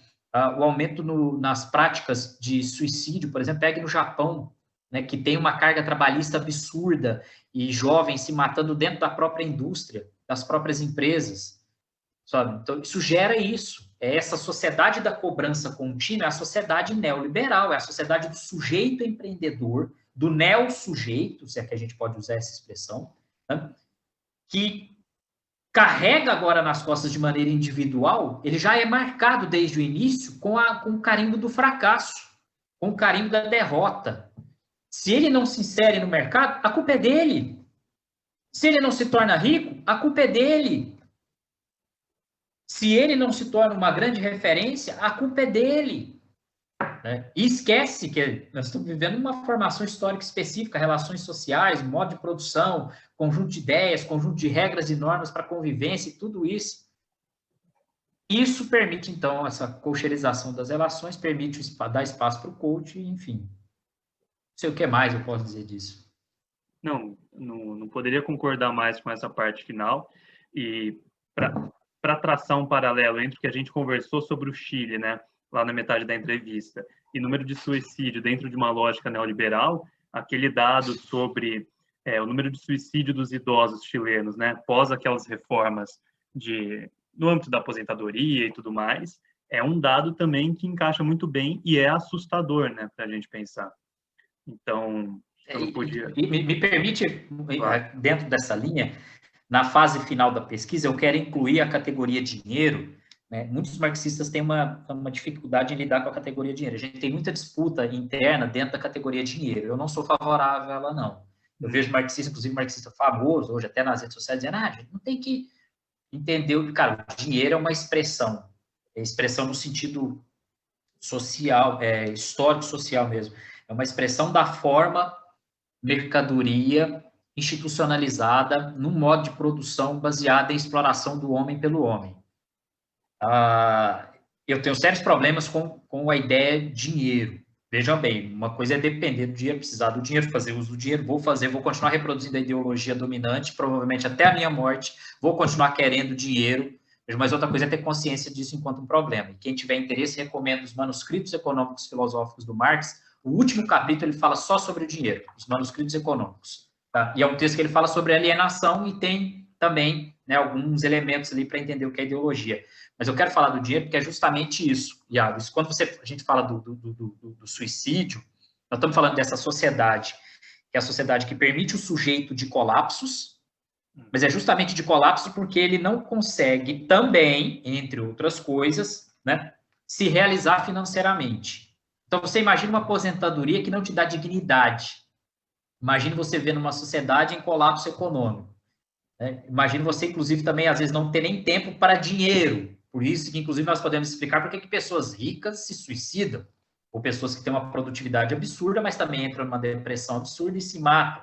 Né? É porque, então, essa categoria de dinheiro, ela entra como um aspecto fundamental para a ideologia do capital, então, para a sociedade do capital, que produz um conjunto de ideias para se justificar, o dinheiro entra ali.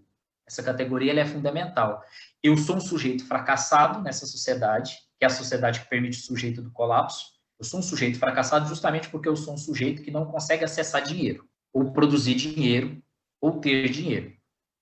Se eu não faço isso, ou seja, o dinheiro entra como elemento fundamental e eu acho que ele opera e ele tem esse impacto também fundamental. Acho que a gente precisa colocar ele aí também em cena. Eu acho que quando você lembra do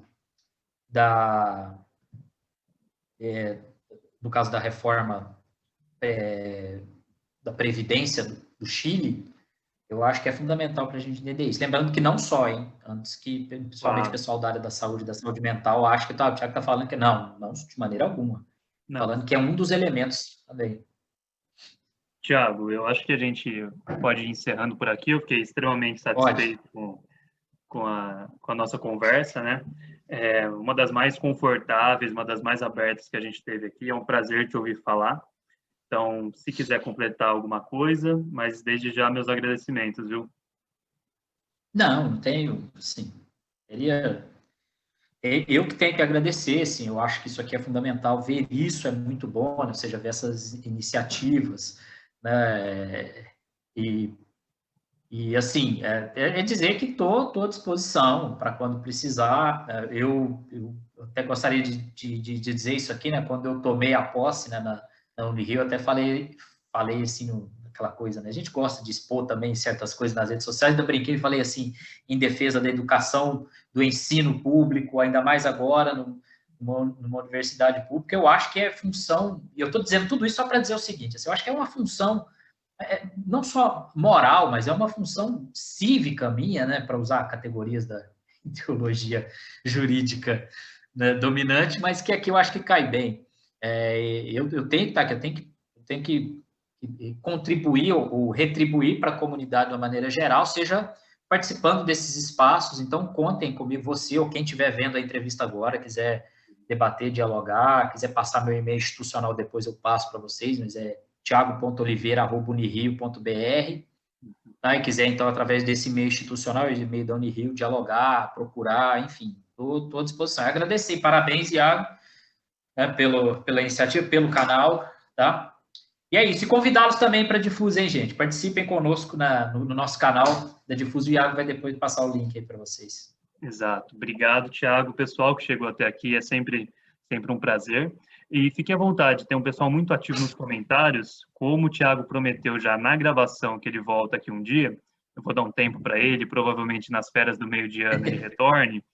Mas deixem nos comentários aí o tema que vocês preferem discutir, tá? Muito obrigado aos que chegaram até aqui. Quem puder sempre curtir, compartilhar aí, mandar no grupo da família, para o seu tio do churrasco, é sempre bom. Um abraço a todas e todas. Thiago, até uma próxima. Abraço, até mais.